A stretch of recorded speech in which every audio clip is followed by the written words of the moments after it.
Om Shanti. So, welcome all of you to the Values for Life series, episode 46 on selflessness. And as always, before we begin, we'll spend a minute in silence and invoke the presence of the Supreme Being.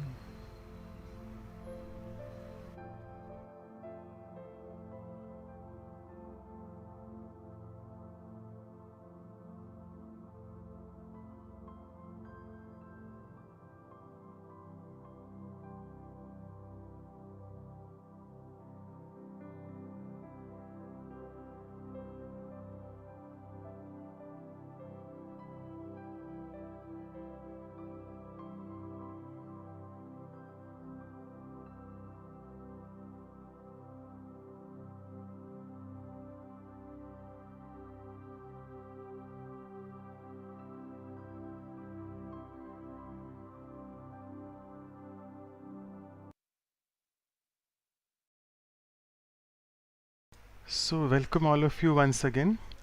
And it's a pleasure indeed that we have with us our very dear brother Ken, all the way from Latin America, from Brazil. So, welcome, brother Ken. And before I pass it on to Sister Claudia and to him for the talk, I would want to tell you all that I distinctly remember that the episode on love was done by Brother Ken last year, February 2021, exactly 1.5 years ago. And it was the very divine occasion of Valentine's Day. And it's a divine coincidence that love is always very selfless. And this topic goes hand in hand with that value, and we have the same person, our dear brother Ken, sharing with us on the value of selflessness. All of you know Brother Ken very well. He is basically the national coordinator, the regional coordinator of the Brahma Kumaris in the South America, the entire zone. And he is one of the first students of Dadi Janki who came into knowledge way back in 1975. And he has been practicing meditation since then. He has a tremendous biodata, which I won't be going in details, but he has written 18 books on leadership and personal and organizational development. And also all of you all know very well, particularly in India, we do this course called SML, the Self Management Leadership.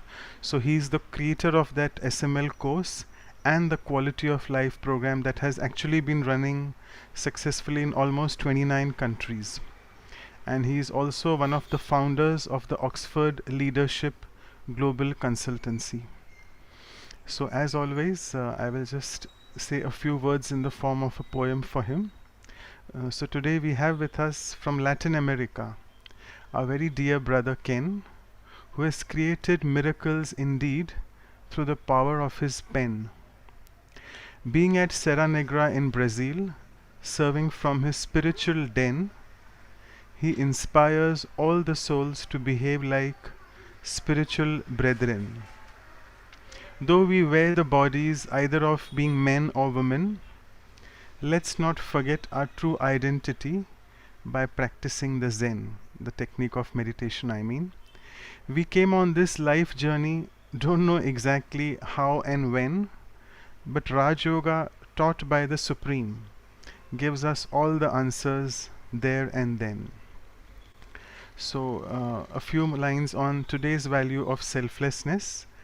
Today, brother shall share through his living experience of how to be selfless, which will indeed serve as a big help for those who are helpless. It shall give a proper direction in life to those who are clueless. Life otherwise with all its daily chores has pursuits which are endless. Achieving those on a daily basis sometimes may feel very reckless, but brother shall teach us how to be like him, truly egoless, and I must say again selfless.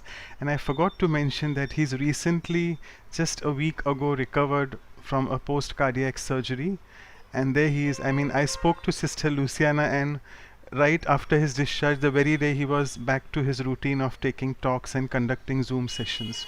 So there you are. We can see a tireless and a selfless server, an embodiment in front of us. So with this, I would now request Sister Claudia, over to you. She's joining us now from Brazil, where she hails from. So over to you for welcoming him.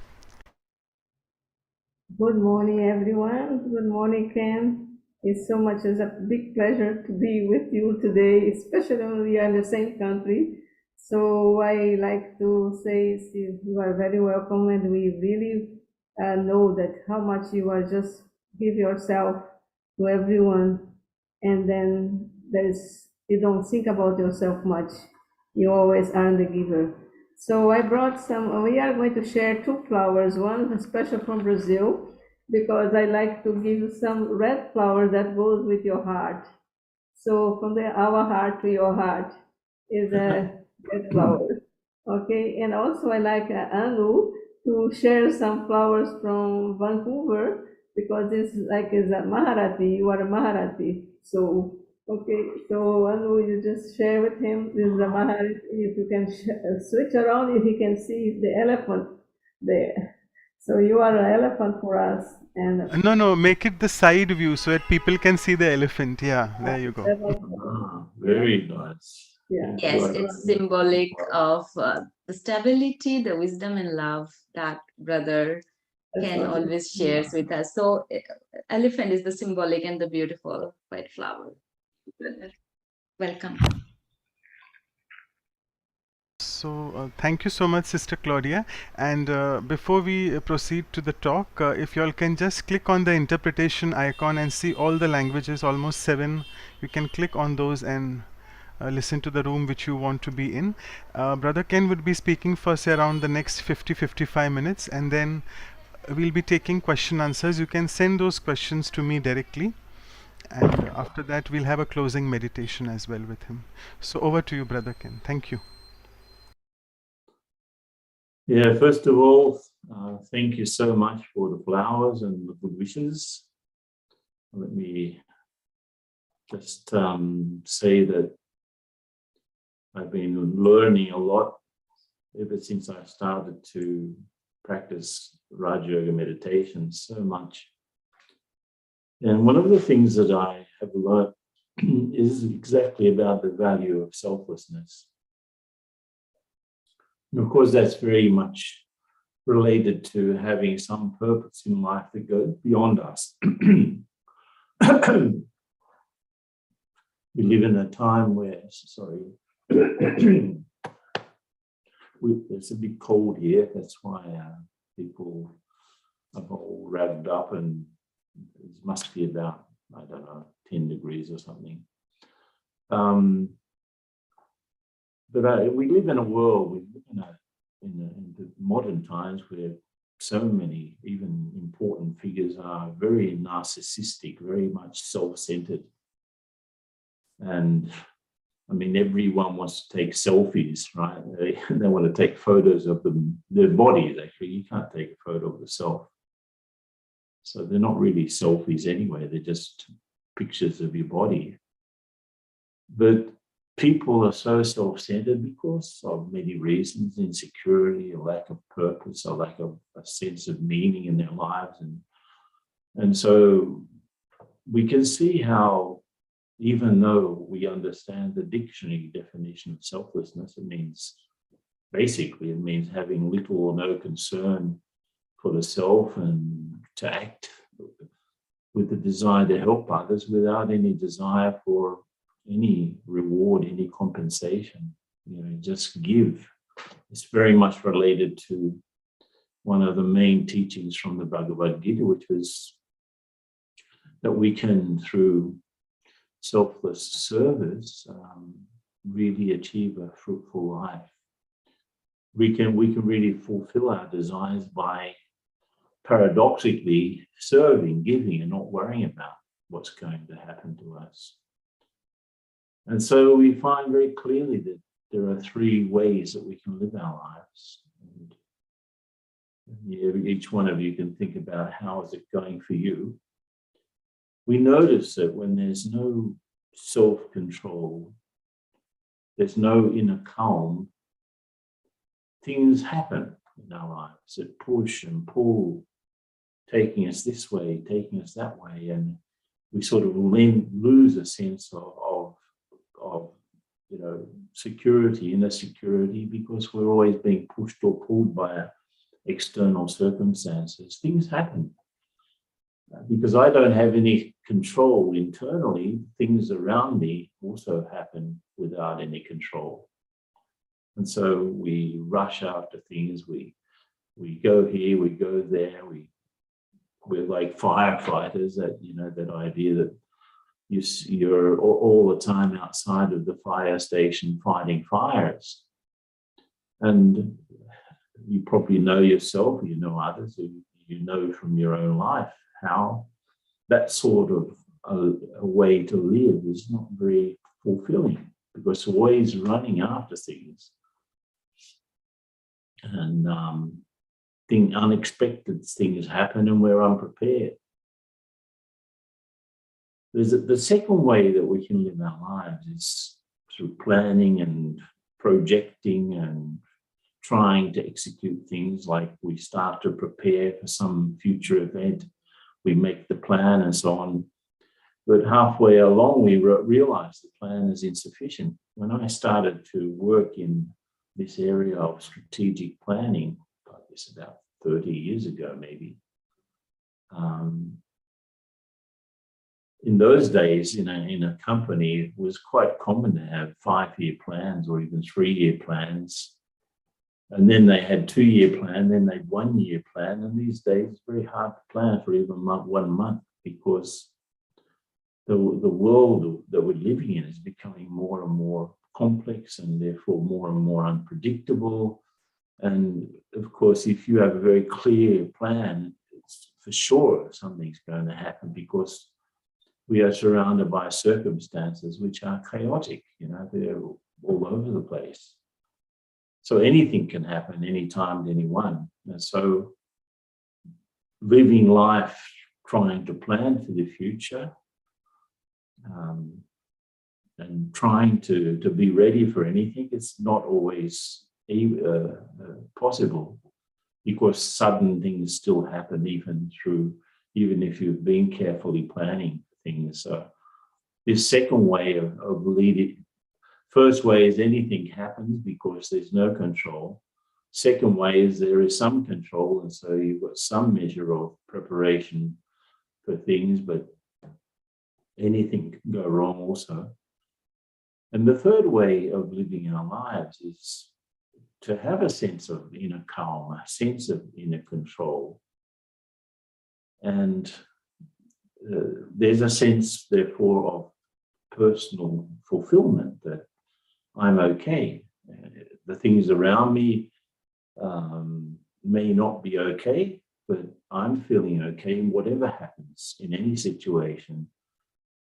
And there's a sense of flowing with events rather than rushing after them. In the first case, there's just surprise and more lack of control. In the second case, there's surprise and you try to organize yourself according to this new circumstance.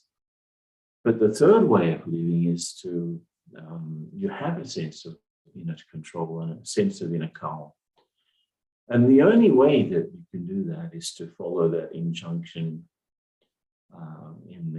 that comes from the Gita, right? That we have to live our lives. The highest form of living is to serve others without any desires for the self. And paradoxically, whatever we need, those things come. And I would say that that's definitely the experience in my life. And let me correct this idea that I've had a recent surgery. It was not a surgery. In our spiritual family, things tend to get exaggerated like in any other family. I did have a serious problem, and it's quite interesting how that happened, because my interest is to help others. My interest is always to serve. I'm not concerned really about myself, even about my own health. I take steps to look after the health, but of course anything can happen also. But the way that there's a sense of protection, it just comes from the fact that I've understood, and this is something that all of us can start to get into. If I serve others, really, without any concern for myself, without even any concern for the body, I'll look after it, I'll do the right things, I'll have the right diet and so on, but I'm completely unconcerned and unworried. If I serve others without any concern for the self, then there is a sense of protection. It's like I start to get some karmic return. So let me just tell the story of this, because it was not any heart surgery that I did. What happened was, and the whole story is absolutely unusual. And Mandoj is a doctor, others are doctors who are listening in. You'll probably think that it is an unusual situation, but one of the sisters who lives in our retreat center here, she did an exam on her heart to check out the calcium levels in her arteries. It's not a usual exam that's required or called for. I had already done just in April an echocardiogram, and everything was fine. Everything was, quite reasonable. Very good result, actually. The doctor said, "There's no problem here. You can carry on." I did the ECG, and even the one that you do on the treadmill, measuring the levels, and the ECG was completely okay. But out of curiosity, I had this touching, and this is how the divine starts to. I had this touching, and this is how the divine starts to get involved in our lives. And this one sister did this exam, and it showed higher levels of calcium in the arteries around the heart. So I said, okay, we eat the same food, we have the same sort of lifestyle. Let me also ask this. So I asked my doctor, can you prescribe an examination to check the calcium levels in the arteries around the heart? And that's what I did. And the result was not so good. And so he asked for another one, to what's called an angiotomography of the coronary arteries. And that did show quite a serious problem. So he said immediately, you have to do an angiogram. And so immediately I did an angiogram, and it did show that one of the arteries was completely blocked. And they didn't need to put in a stent, which is like to open up the artery a bit, because they couldn't. But that the heart had found an alternative route for the blood flow. And I asked the doctor who did this examination, is this usual? He said, it's not completely unusual. It's not completely usual. No, it's unusual. But you're okay. Everything is fine. So I did this procedure. So there's no surgery, just a simple procedure. It would have been an angioplasty, that would have been, they stuck in a stent, but they didn't need to. And so life is back to normal with of course, I have to control this with the medicines. But you see how if I were listening to this story from somewhere else, I would say, yeah, this guy has some divine protection. Because why would I have asked for the exam? Why? He said that the situation was such that I could have had a heart attack at any time. And so I asked for this special examination. I had this special sense of protection. And I definitely attribute that to the fact that I'm involved in serving others, where my own concern is not for me, not for my body. My concern is to help others progress, to help others uplift themselves, to help others become a little bit happier, to help others to discover their own self-respect. And in that way, if my concern is help, I will be helped. That's how karma works, actually. And even since the beginning, you know, I was asked to go to Brazil from our headquarters in Mount Abu in India. And of course, again, why would I go to Brazil? You know, I had a very good job in Australia, very good living, you could say. I was already living in a centre. I was looking after. I started this centre in Sydney, in Australia, and then we started another centre in Melbourne, and I'd moved to Melbourne to help there, and everything was going ahead. I had a very good job, and then suddenly I was asked, would you like to go to Brazil? I said, why not? Okay, well, let me try. And there was an offer from someone in Brazil for me to come for 3 months. They would help for 3 months, and then I would be on my own. So you can imagine, I went back to Australia, worked for a couple of months. I had enough money to get a ticket, plane ticket. But when I finally arrived in Brazil, I had only $200, but an incredible will to help others, to serve others. I had decided that my life is to,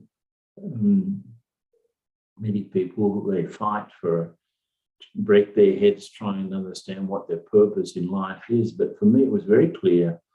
My purpose in life is to understand how things are, understand the truth behind everything, and to share that understanding with others. Ever since I was 20, I had that image that this is my life. My life is to try to understand the truth of things and share that truth with others. So I was living according to that. I was living according to that sense of purpose. So you can imagine, I come here, I had no desire at all to come to Brazil. I had no desire to see the sights.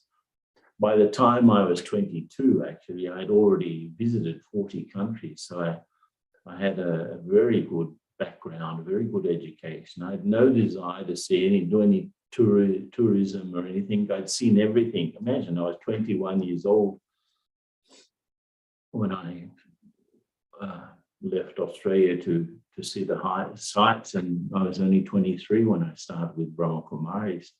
And in those 2 years of traveling, I had seen everything from birth to death. You can imagine, I felt extremely old. I was only 23 years old physically, but I had enough. I just want to live a useful existence. I've got no desire to see anything, to do anything in this life. I'd seen it and done it all. I felt very old, and I was only 23. So if this invitation comes, would you like to go to Brazil to help out, to get some meditation center, Brahma Kumari center started? Why not? I already had that experience in Australia.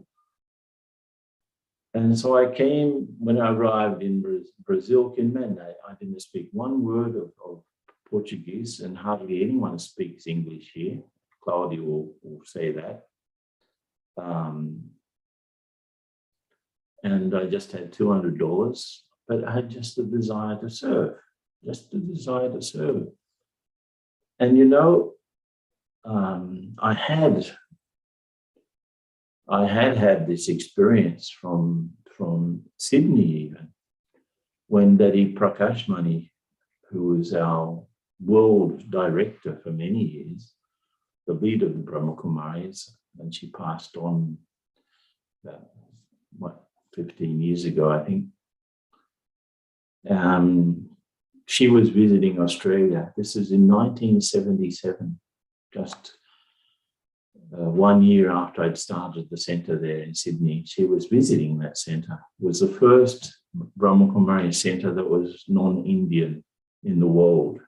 So I think she must have been curious to see how things were. And she visited us, and I had a chance. I had a good job. I had a chance to get a promotion. And that would, of course, mean more work, more paid work outside of the centre. And she said, don't even think about it. You are not responsible This is not your center. This is God's center. You are just an instrument. Don't think that it's your responsibility. It's not your responsibility to get things happening. You're just the instrument. It's better if you to serve others spiritually, in other words, serve selflessly without any concern, without any worry. And things will be looked after automatically. It's not your worry, in other words. So I said, that's good. I don't need to worry. Let me concentrate on serving others and they will help the center. That's what she said. So I had that experience in Sydney a very strong experience, and I concentrated on helping others, and the service really expanded. The work really grew, and everything was looked after quite nicely. I had no worry. Actually, from that time on, I never have worried about how I'm going to live. If I get everything I need, never have thought about it. So serving others selflessly has that benefit. You lose all sense of worry. And so I had that experience. I had that experience. I came to Brazil. I had hardly any money and just had a will to serve.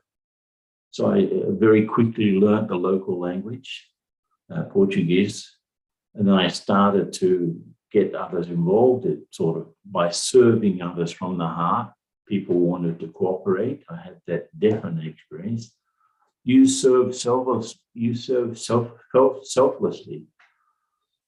Matter will help in the form of money, even your body, even the energy you have, space you need. So it's like I had the experience, okay, I'm here to serve. And as if, okay, what do you need to serve? Matter comes up and says, what do you need? Oh, you need a space. Okay, here it is. People come along. You want to serve, okay, what sort of cooperation do you need from us? And so people came along, things started to happen. I had no sense that I was doing it. I was just watching the wonder of God hope happening around me as I moved towards serving others selflessly. Everything that I needed, everything that the service needed rather, came. So places and enough money, and never was my money, never was it my place. In fact, until now, I don't have any personal wealth. I have absolutely nothing in my name. But the work itself, we have in Brazil alone, we have maybe 20 big properties that people have donated. We have 3 retreat centers that people have donated so that the work can carry on. And so place and space and enough comfort, or whatever the nature wants to offer, is available. So definitely have that experience that when we are serving selflessly, we do not need to worry about how things are going to move or how things are going to work. This is definitely, I could say, from my experience. And I mean, there are some definite sorts of things that I can suggest. For example, we have to make the effort to selflessness implies being beyond your own ego. And of course, that's not 100% easy. Sometimes it's much easier than other times. But it's not what I want. It's what people need. That's what moves me. I'm moved by people's needs rather than my wants. That's probably the number one thing. Secondly, I have to develop a natural compassion. Now, compassion means that I start to see, again, as I said, what people need. And I'm not the I'm not the protector of souls. I'm not the purifier of souls. I'm not the transformer of souls. I'm not the father of souls. That's God, right? So if I'm his instrument, he knows what that particular individual needs. I don't know. And I just have to be an instrument of that perception. So real compassion is to work out where people are at internally and spiritually and what they need spiritually. We have a teaching here. If someone is dying of thirst, you don't give them a diamond. You give them a cup of water. So I do not know what people need, but I'm an instrument of the one who knows what people need. So let me just pick up on that. Let me use intuition and not intelligence, not intellectual perception, and not even my own ego, what I think someone needs. And that's just a judgment, isn't it? I can be just looking at someone superficially. I'll give you an example. I was conducting a retreat in Peace Village in New York. We've got a beautiful retreat center, upstate New York, about 3 hours upstate near Albany in the Catskill Mountains. I was conducting a retreat there, and there was this woman. This must have been about 20 years ago, I suppose. 20 years ago. Even more, maybe 25 years ago. And there was a woman, an elderly woman. She was there to participate in this retreat that I was conducting. I can't even remember what the topic was. And she came up to me and she said, can I ask you a question? Do you think I can take benefit from this retreat because I'm an atheist? She said. And I was what does she mean? It turns out that she had been a victim of the Holocaust, in Nazi Germany. She was just a little child, and her family was taken to a concentration camp. All her parents and her siblings were killed, exterminated, except for her. And she said, I can't believe in a God who would allow that to happen. Because as you know, the idea that Jews have of God is that he has a special consideration for the Jewish people. And she said, I can't believe in a God who would allow such a terrible thing to happen. I lost my whole family. They were slaughtered by the Nazis.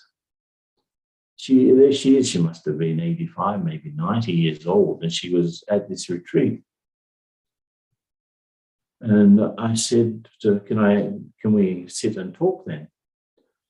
And I said to her, look, I don't believe in a God like that anyway. I don't believe in such a God also. But let me tell you about the God that I believe in. If there is someone who allowed such a massacre to happen, of course, how could you believe in him? So I said, let me share with you what I think. And so I started to remember, and because I've studied all of these things, as you may know, the Old Testament of the Bible is also the scripture of the Jews, not just the Christians. The Old Testament is also part of the Jewish sacred texts. Even as the ideas in the Old Testament are also part of Islam, way, because Abraham, who figures mostly in all of those three traditions, is a patriarch of the different Semitic religions, and the Judaic Christian ethos goes all the way back to Abraham. So there's a book in the Old Testament, which is part of the Jewish tradition as well, called the Psalms. Psalms are like poems written to God. So I said to her, look, do you like this? So I was just picking up on that. You know this Psalm 23rd Psalm. It's one of the most famous ones. The Lord is my shepherd, I shall not want. And he leads me through the valley of darkness, and he will always be there to comfort me. So I recited that psalm to her. She said, I believe, yes, that God is my shepherd. How is he my shepherd? How does he lead me? So I started to share my experience. How is he my rod and staff? You know, he's my backbone and support. Even though I'm going through the valley of the shadow of death, that's how the psalm says. Even if everything around me is wrong, God is there to give me support. And I asked him, that's the God. I said to her, that's the God I believe in. So I'm using some scripture that she knows to share my own experience. Because definitely that's the experience that I have as God's instrument for benefit, basically. If I talk about selflessness, I have to immediately translate that into being an instrument for benefit of others. And if I'm that instrument, why wouldn't I have the experience that he looks after me?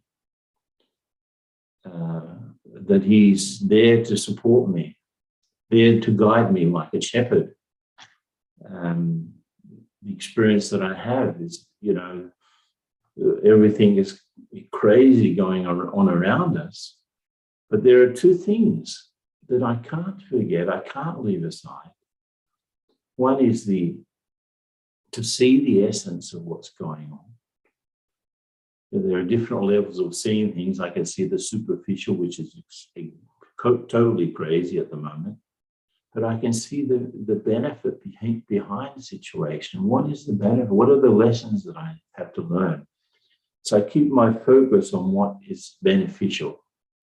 And secondly, I keep my vision focused on the one who is a benefactor, which is God.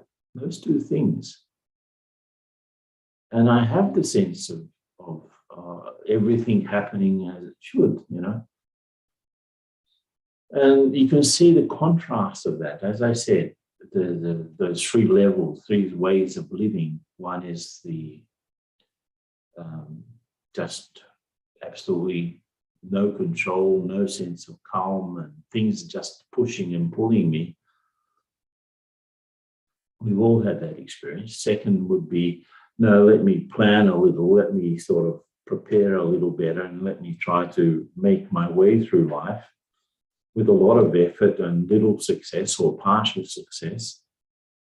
And the third way is to be as an instrument of benefit, be selfless, serving others, and just flowing along with the things that happen and having the desires fulfilled, right? If I look back on my life, you know, people may desire to write books. So I've written books. People may desire to travel. I've spent my whole life traveling. But it's not been for my own interest, and I haven't written books just to make myself famous. On the contrary, I've done things to help others rather than to become well-known or anything. You know, I'm absolutely hopeless, actually, at self-promotion. If something happens, if someone comes up to me, I always feel a bit,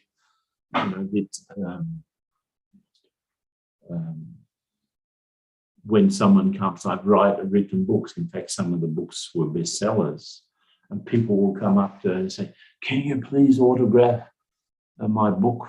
And I said, I can write you something to think about.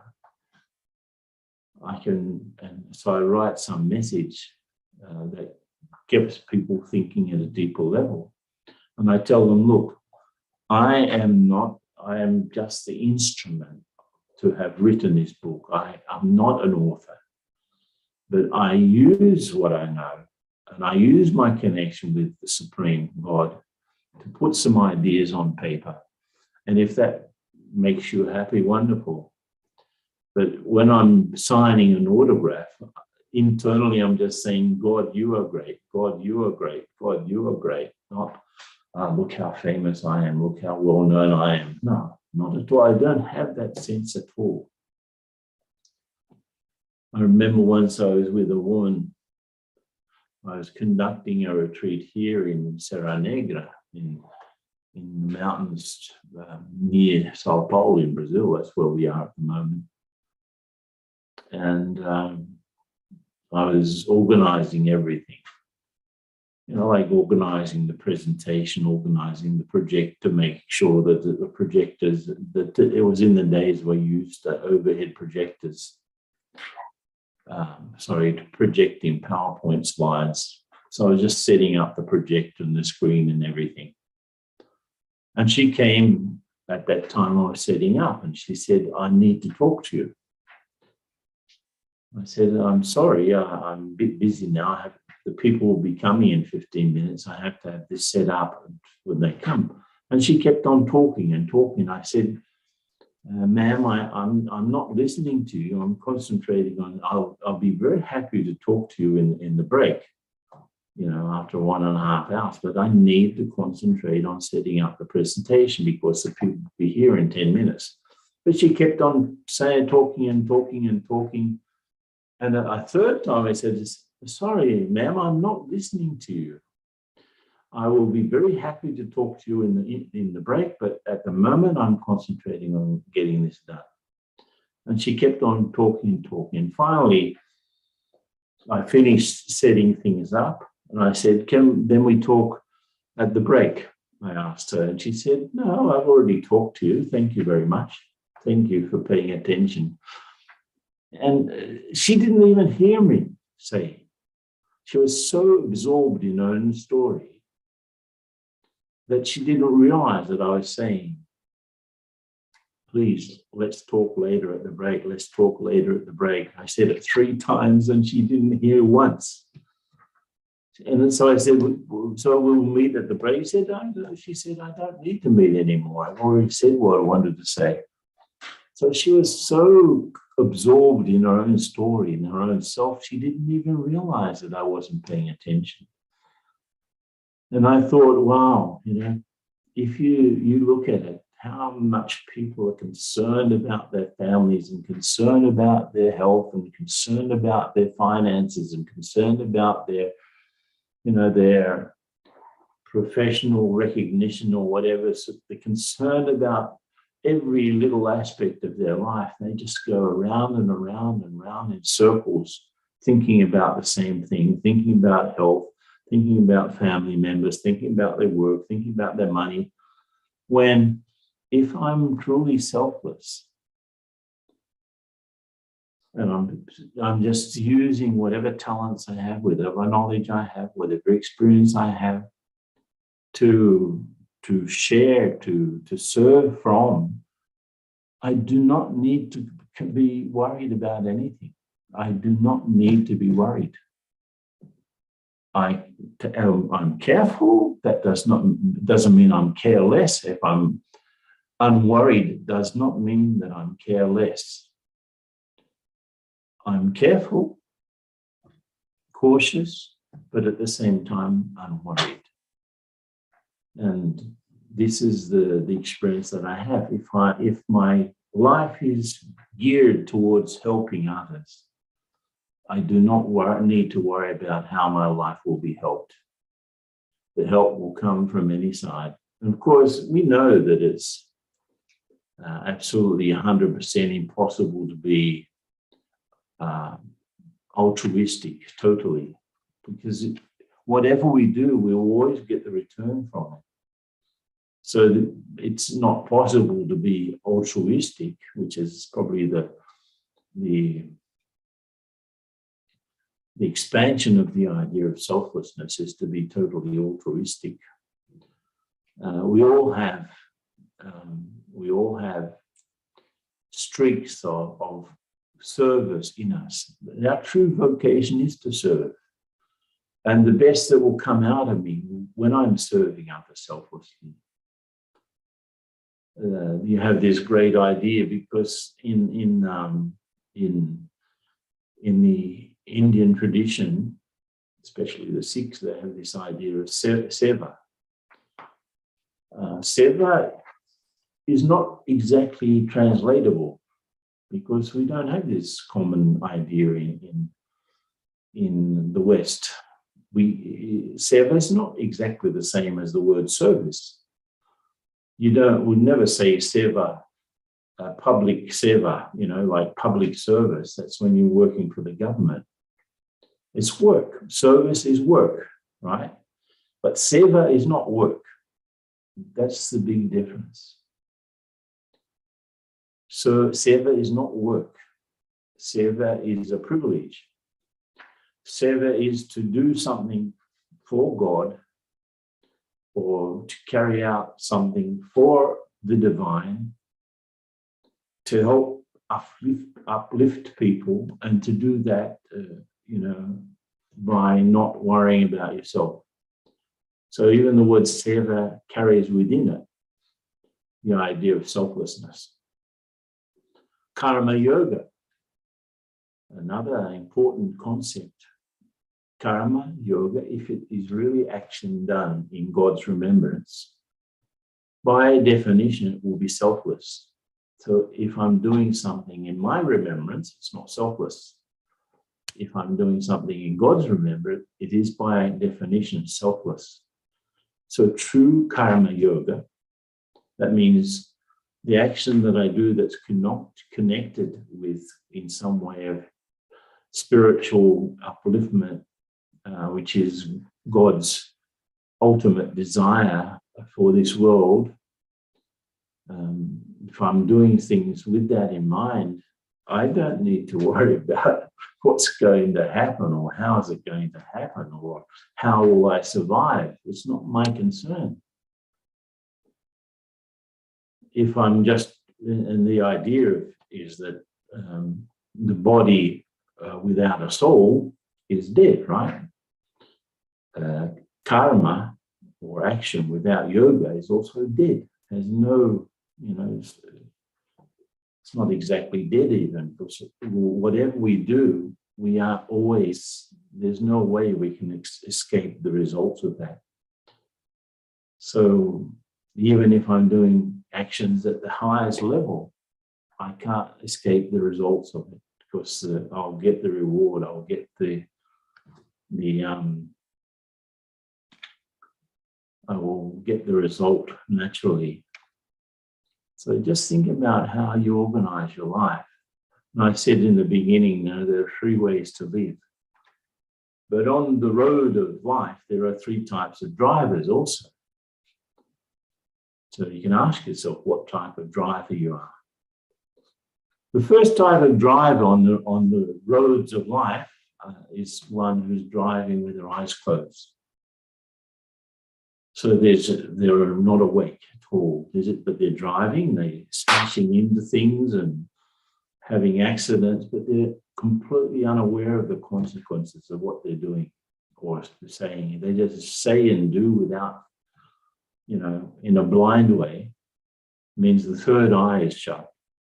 The other 2 eyes may be open, but they're not really realizing that everything that we think, say, and do will generate consequences. So the first way to drive on the road of life is to be blind. Be still driving, blind. So smashing into things, smashing into situations, smashing into other people. Second way of driving on the roads of life is you're awake. You're awake. You're driving, but you're not able to control either the steering wheel. Something happens, you can't steer away from it. The brakes don't work, so you'd like to stop but can't stop. You'd like to accelerate but can't accelerate. You'd like to turn away from, but you can't turn the wheel. So you're driving, you're awake, but you're not able to control. And that is extremely frustrating. And that's the case of the people who are partially awake spiritually. They realize the law of karma, for example. They're trying to make it. Maybe a lot of you, a lot of us that are listening, it's the second type of driver, that we are aware of the consequences of our act, but we're not able to control ourselves properly. And of course, the third type of driver is one who's driving on the roads of life.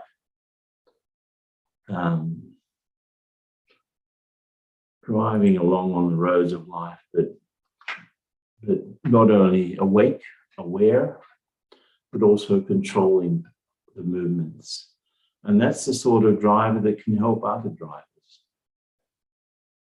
So if I am aware, I'm awake, I know all of these laws, I know all of these principles, I know all of these concepts, I'm a soul, I'm God's child, I know all of these things, I'm aware of them.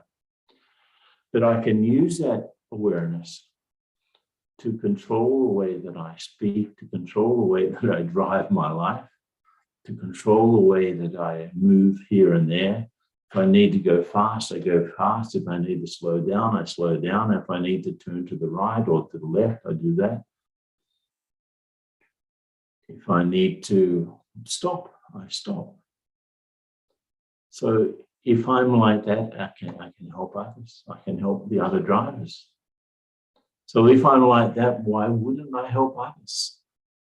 Why would I just think that, I can be spiritually happy and just self-contained? No, I can only be spiritually happy if I'm serving others. And as high as that level of serving others is there, the best that's in me will start to come out. I start to realize what I have to offer and to share to the world. And I can help others. Why not help others? We know the law, right? The law of karma says, if I help others, I will be helped. But what level of help do people need? People, if they, a lot of us probably have had the experience of emotional blackmail, where people put on an act so that they can extract out of us sympathy, or they can extract out of us attention or love. So please love me because I need your love. And of course, we fall into that trap. But the sort of love that people need is not the love that I can give. The love that people need is the love for themselves that God teaches us. People need to learn to love themselves. They don't need my love at all. So if I'm an instrument of God's love and people are experiencing that, they'll be happy with me, but it won't be a personal arrangement. So I can be loving and detached. If I'm selfless, I can be loving and detached. If I'm selfish, I cannot be loving and detached. I'll be loving and attached. If I'm attached to anyone or to anything, it's like, if you've seen that ball and chain, right? In the old days in the prisons, to get the prisoner to stay in place, they put a big iron ball connected to his foot by a chain, so he couldn't move. So let us be free. If I want to be free, I have to be more selfless. If I want to be fulfilled, I have to be more selfless. If I want to be loving and really liberating in the way that I interact with others, let me be more selfless. If I really want to know who I am as a soul, I need to become selfless. If you look at the word self, the soul, less means without something. So it means without a sense of me, without a sense of what I want and what I need and who I am and how important I am and so on. None of that. Let me be of service to anyone who would like to receive that service. So basically, those are the thoughts of ideas that I wanted to share with everyone. And, just a thought. Because I'm always out and serving, and of course doing a lot of stuff online, and people come up and say, "Oh, I saw you on the YouTube, and I saw you, on social media. Can I take a photo with you?" And I would tell them, no, let me share an experience with you. Photo you can forget about, but let me share an experience, or even a thought, or even a glance, a spiritual glance. Let's share the experience of being souls together, and remember that. Don't remember a photo of my body, but remember the experience that we could share together as souls. Okay, so that was what wanted to share with anyone. So if there are anything to say or to add or to ask, please feel free. Yeah, sure. So thank you so much, Brother Ken, for sharing your entire life experiences. Also, you took us through your journey of how you came into knowledge and what was there, how Dadi Prakashmani, the previous administrative head, about her. I'll come to those questions later about her and your experience with her. There's a very burning question about the seva thing, which you rightly mentioned. There's no appropriate word in English for seva, because seva is something, as we say, sevadhari, means we call it server in, not a servant, we call server in English, because servant connotes a very wrong thing. So you also mentioned something about YouTube. So nowadays the question is, in the age of science and technology, many people in the name of service and seva want to have their own YouTube channel and want people to like them, subscribe to them. So that's first thing, because it's a question asked in the chat. And second is about the photos, as you rightly mentioned, that people do a lot of service, but they also want to take photographs and send it to various sources to publish it and whatever. So is this really selfless service? Because you're seeking for name and fame. Yeah. If you look at any YouTube channel, at least once the person says, "Please subscribe to my channel, please like it, please hit the bell so that I can send you notifications about other things that I'd like to send, or anything that's interesting in." But often, they're just trying to promote themselves. And these days, you can learn how to speak. You can learn all the tricks of how to appear online. You can get away with your speech impediments. You can train yourself to speak nicely. But the thing is that if something is really worthwhile, it will sustain itself. It doesn't need any self-promotion. If something, the greatest form of advertising, in fact, is the pure vibration that's behind it, the pure intention behind something. Because that will reach out to people at a subtle level. So if something's worthwhile, it will prosper. If it is not worthwhile, when I say worthwhile, it's something that's really useful at a spiritual level. I would even say partially useful, because no one is perfect. If something is really useful, or even partially useful, it will have its space in the world. If it's not, if it's just about self-promotion, you can blow the figure up like a balloon. You can make the balloon big, big, big, big, and big, and then something happens and it just bursts. So if something's really useful, it will prosper. If something is not useful, it won't. That's what I can see it. And people are there's so much competition these days. We're so much caught up into this narcissistic sort of mindset, where you need to be someone. You need to appear. And the people are tired, I think, of just appearances. They want something genuine. So let me share the highest thinking, the highest feelings, the highest thoughts. And let me understand what souls actually need. They need spiritual love. They need spiritual peace. They need spiritual power. So let me just be an instrument to help them have that. And then that will be useful for them. You don't need to worry about what's going to happen to you. Actually, if something's good, it's good. Doesn't need to prove itself. Something's not so good, you need to have so many explanations about it, right? Great, wonderful, a beautiful answer. Another question just came in front of me right now. Actually, at Brahma Kumaris, all our services, the seva which we do is zero. We don't charge for anything. But the sister here is asking that if I want to change my spiritual service into my career or professional work to make money for my livelihood, is that a bad idea? Let me say the following. Ask this question.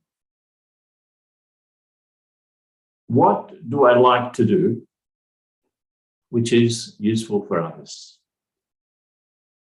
First question.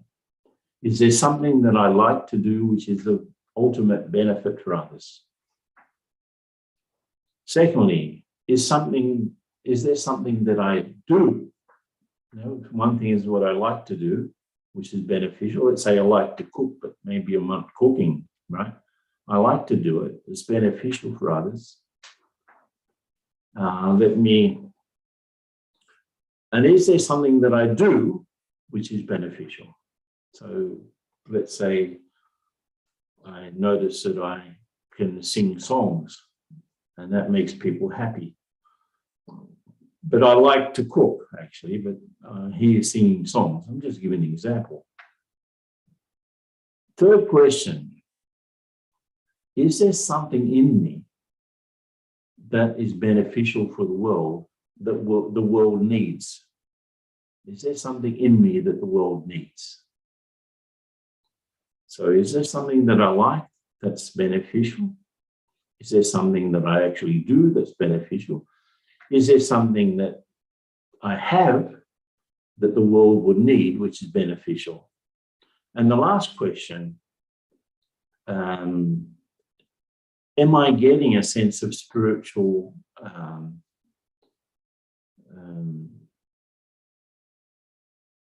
how do you say, spiritual salary? I'm feeling happy, I'm feeling joyful because I'm doing something. If you have all of those things, the same answer, you will be very happy, right? There's something that I like to do, something that I actually do, something that the world needs from me, and something that I'm earning from spiritually. Now, I think that it's, if you're trying to package spiritual knowledge in a way that you can sell it, that's not the right thing to do. If there's something that you know how to do in the world that you can aggregate spiritual understanding into, let's say you're a psychologist, of course, you're not going to ignore the spiritual knowledge you have in the way that you treat patients. Or if you're a doctor, you can't ignore it. You know why people get sick. It's not because of their diet only, or not because of their environments only. It's because of their lifestyle.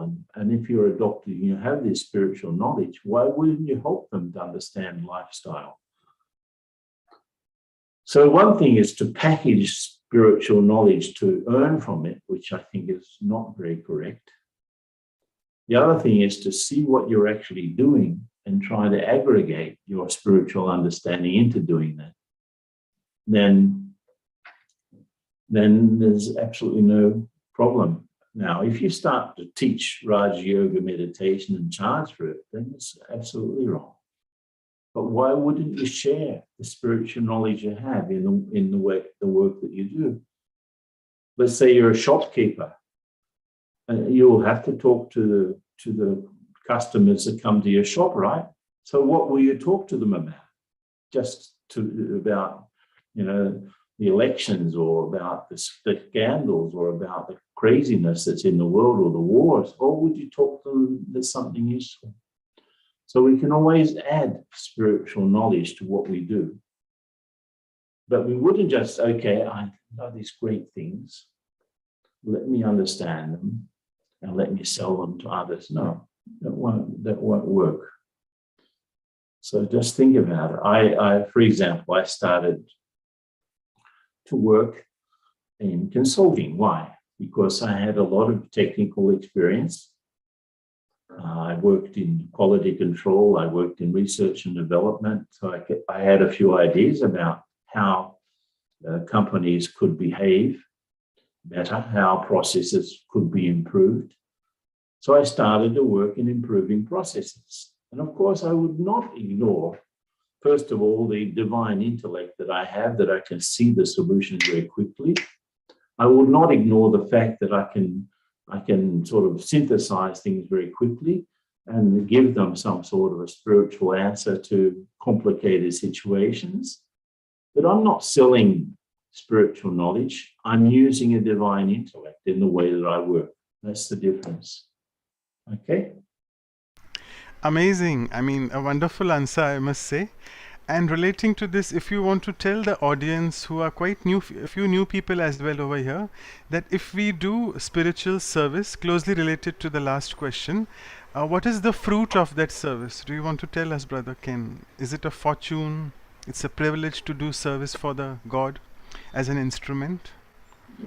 I can tell what some of the results, definitely, because I started to work in at very high levels in companies. I was working with CEOs and actually I've worked with some presidents of different countries as well, ministers. Now it's very different when you visit someone to explain what Brahma Kumaris do, and they become, you give them a book or a gift, and they just put it in on the shelf or in a drawer, and they forget about it. 5 minutes after you visited them, they've forgotten that you were there. But if you're working side by side with people, and they can see you under pressure and in chaotic situations, they can see you in real time how you react. They become definitely impressed, because the stereotype that people have of spiritually inclined people, that they're on the moon, the idea that they have of you, if you're a spiritual type, you're completely unpragmatic and you're out of it. You're not caught. You don't have your feet on the ground. But if you can show them that you are a good professional, you can come to conclusions much more quickly than they can. And at the same time, you're keeping a lot of technical information in your head. You're actually seeing the way through a complex situation. They will become impressed. They want to know what you're doing. They'll ask you, what do you do? What do you take? How come you're so calm? And then you get the chance to tell them. So the immediate benefit of being a spiritual person in a professional situation is that they will see that it's something that you don't have to abrogate your spiritual knowledge in order to work, and you don't have to throw away your professional qualifications in order to be spiritual. You can integrate both things. So the greatest return of doing that is to people. You will inspire people to do similar thing to what you're doing. That means they will start to also want to learn to meditate, so that they can integrate that into their lives, so that they don't need to move away from things in order to be spiritual. Right, thank you. So the next question is a very interesting one, coming from a sister from India. She says, I'm very happy that the Brahma Kumaris organization is led by sisters and by women. So it's like a matriarchal influence. So she's saying that particularly in India, this question is, I think, more relevant for India, that in today's patriarchal society, why are only the women, like mothers or sisters, expected to be selfless? Why can't men also be equally be selfless? In India, particularly. Well, if you look at, even though Brahma Kumaris is led by women, it was the selfless example of Brahma Baba, who was a businessman and had a normal family life, had children, grandchildren, who took up this challenge and showed the way. And of course, it was through his selfless act that the whole organization started. And his first act of selflessness was that put the women in front, because the world needs spiritual leadership. The world needs actually feminine qualities to get through these dark periods. Now, whether it's a woman or whether it's a man who has feminine qualities, I'm not talking about people who have that inclination sexually. I'm talking about men who have the courage to show that they are loving and kind and tender in a way. That's the sort of thing that the world needs. So whether it's a woman or whether it's a man who has such qualities, this is what the world needs now. Now, we have definitely, as you say, as you can see very clearly, we live in a world that is very much male-oriented in every way. If you compare the salaries of men and women at the same level, if you compare the sort of leadership of organizations, completely out of balance. So just think that the world needs feminine qualities, whether men or women, and let's hope that the men who have such qualities of love and tenderness and tolerance and patience, and the women who need to be more, I would say, less attached, they need to be more independent. So that's the sort of world that we would like. So let's build the world that we would like, and don't get caught up in the battle of the genders. Okay, great. So thank you for highlighting that all the qualities are in the soul, nothing to do with the gender bias at all.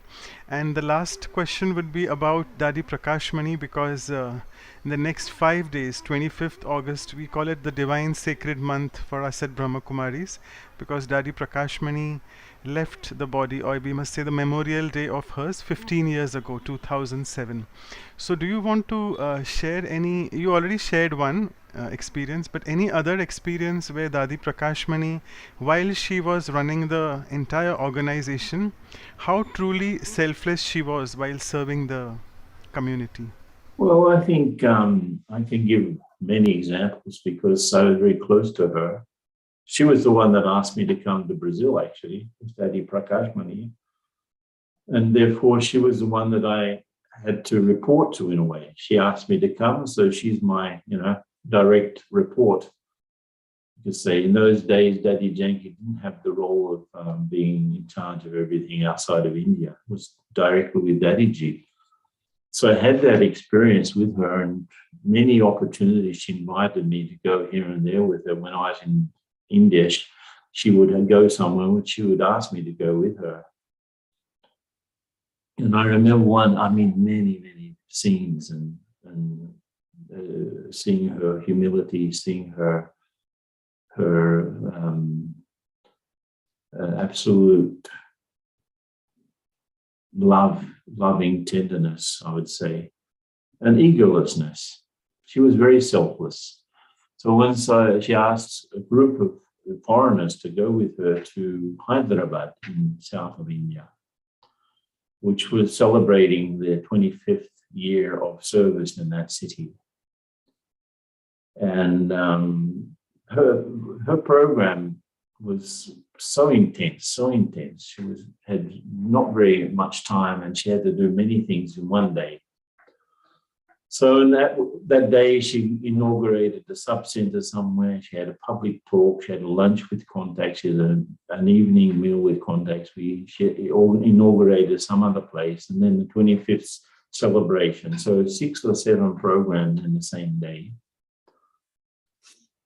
And traffic, as you know, in big cities in India is chaotic. So we were a group of foreigners going with her to here, to here, to here. So most of the time we spent in traffic and just short windows of experiences here and there because we were with her the whole day. When we got back to the main place where she was staying in the evening, where we were also staying, we were sitting around, and I think her sister was having some milk or hot milk or something like that. We were just sitting around after the day. And I asked Daddy, you look fresh. You mean, looks like you haven't done anything. And we were all exhausted just by sitting in cars and going through the chaos of the traffic. She did the same thing, but she was completely fresh as if she got up just now. She was completely the same as she was when she left in the morning. So I said, Daddy, how come you're the same as you were this morning? You did so many things today. And she looked at us and she said, no, I didn't do anything. When she said, I did not do anything, she was actually, her ego was not involved in the whole process. So she was not tired. That really sort of struck us, how to continue to be fresh no matter how many thousands of things are going on. She's completely okay because she was not doing it. She was the instrument of God to do it. So many situations like that. Okay. Great. Yeah, thank you. A beautiful example. And just to let all of you know that Dadi Prakashmani also never used the word I in her vocabulary. It was always, she was so detached from her role. She used to just say, Dadi feels like that, not I feeling like that. That's She always right. said that, yeah. So thank you so much. Amazing experiences. And with this, I would now like to invite Dr. Ashok Mehta to please go ahead with the vote of thanks. Over to you, Dr. Mehta. Yeah. It's nice to hear Ken Bai, especially after undergoing the surgery that he has undergone. When he said that his one coronary artery was completely blocked and they couldn't have done the stenting, I remember the same thing happened to me, that my right coronary artery was 100% blocked and calcified. In other words, I think we had a very good collateral circulation that kept us going. I'm very happy to see him. His is a totally dedicated life, which we have seen all along. His personality, his pleasant, you find him every time full of life. And I think it's amazing to work to move from Australia to Sao Paulo and, to learn Portuguese all over. I have been to his center. Unfortunately, he was traveling at that time and missed him, but I'm really amazed at the amount of work that he's been doing and traveling and, doing a selfless service is a classical example. I think many of them have done, but this is a very special service to a country which is far, far away and to speak in a different language. I think it's a great, great sacrifice. Ken Bai, I'm so happy to see you in the same spirit as you were before. We enjoyed your talk and your personal experiences. As Manoj Bhai said, that's almost the whole life we have just seen in last 1 hour. Thank you very much. We enjoyed. Thank you so much, Ashok Bhai. It's really lovely to see you also. So you every time I see you, you inspire me also. So thank you. So thank you so much, Dr. Mehta. And before we go ahead with the meditation, if I can request Anu sister to do the quick announcements. Yeah. Thank you, Manoj, for that. I so much resonate with what Dr. Mehta said, that Brother Ken is always that high spirit, high energy, and the beautiful vibrations. And thank you so much, Brother Ken, to bring our attention to no self, selfless. Thank you. Very quickly, as you all know, after 1 week, we'll have the values workshop on selflessness. So we'll do experiential exercises that will again to bring more attention towards the self and how to use selflessness in our actions. And in the second hour, we'll have Sister Aruna joining from GRC UK, again to take us through an insightful talk and meditation on selflessness. So it's on 27th August, Saturday, 7:30 p.m. India time, UK time 3 p.m. and that's 7 a.m. West Coast time. So please note. And the next episode is episode 47 in Values for Life series on resilience. That's Lachilta in Hindi, which means something that stretches itself, bends, but doesn't break. So definitely let's join to listen it about it from our very senior dear sister Denise. She'll be joining us from France. She's a Senior Raj Yoga teacher and director of the Raj Yoga TV. That's San Francisco, US and Germany collectively. So join us to listen to her wisdom on resilience on Saturday, 3rd September, 8 p.m., just after 2 weeks from today. And that's 4:30 p.m. France, Germany, 3:30 p.m. UK, and 7:30 a.m. West. And check our websites for all the information and the videos of, including today's video, all the videos of the programs on vihasa.in and vancouver.brahmakumaris.ca and our YouTube channels. Thank you, everyone. Thank you, Anu sister. And we now move on to the closing meditation with Brother Ken.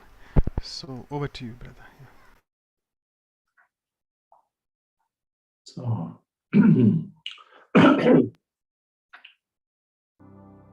just everyone can sit nicely, very royally on your seats, very calmly. And just be aware that there are two worlds. There's this physical world that we can see and touch and hear and feel through our senses. And there's a spiritual dimension beyond here, where we can be in touch with the Supreme Source. So internally I'm connected. You can still find this, my mind is just open in front of a spiritual sun, not a bright sun like the physical sun, but a source of love and peace and power. So internally I'm receiving that, those qualities, and through I'm sitting in this physical world physically, but I'm receiving that spiritual power. And I become like a tiny lighthouse shining in the middle of the forehead, just radiating those qualities and experiences.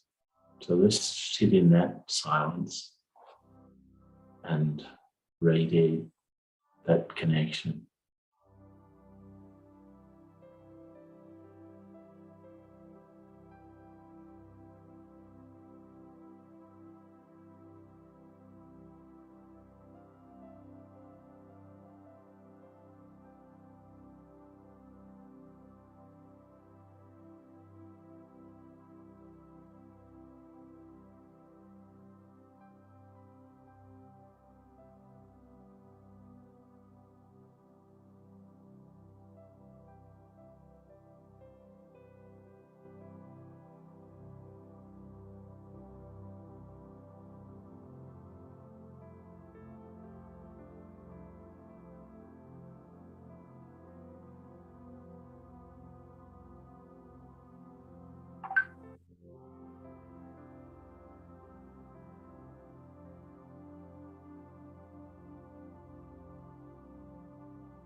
So just keep enjoying that connection and giving out that energy to the world.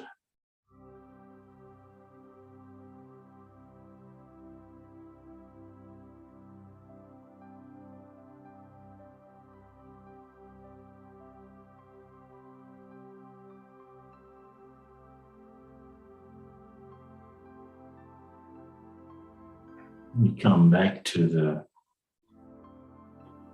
physical world, refreshed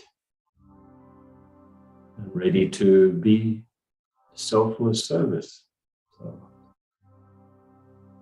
Om Shanti. Om Shanti. Thank you so much immensely for your time and your thoughts on selflessness. So, we hope to see you soon again in the near future. Okay, thank you everyone. It's lovely to be with you. Brother, can we take a Good night, good morning to everyone, wherever you are, good afternoon maybe. So, Brother Ken, can we have a picture just for our record? We want to have this Okay. beautiful moment. So, everyone, you can open your video and let's have this beautiful picture with Brother Ken. Who wants to be in the photo, please.